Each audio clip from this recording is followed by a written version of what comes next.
Next, we're going to look at the different tools that you can use with redstone and to power redstone that aren't redstone torches or blocks. So the three main ones are levers, buttons, and pressure plates. So back here you can see that I've just created a little house and I'm going to show you all the different ways that you can open the door. So as you can see, each of the items are placed directly next to the door, which is the thing that I want to move, and this is the same for anything that you want to use with it.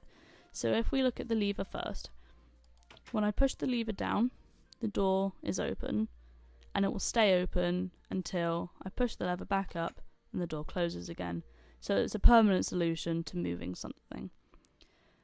On the other hand, if we look at the button, when I press the button, the door opens and then it closes on its own without me repressing the button. So this is a more timed process for opening the door.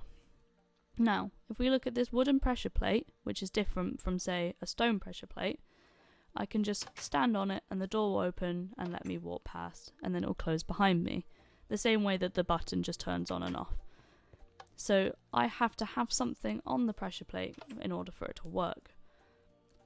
With a wooden pressure plate, you can see that when I push it down with anything, such as this other pressure plate, the door opens, and then when I collect it again, the door closes.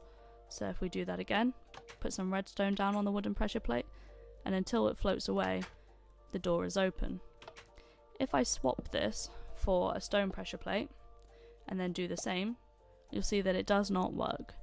So that's something to remember. It still lets me walk through it, but I'm the only thing that can get through.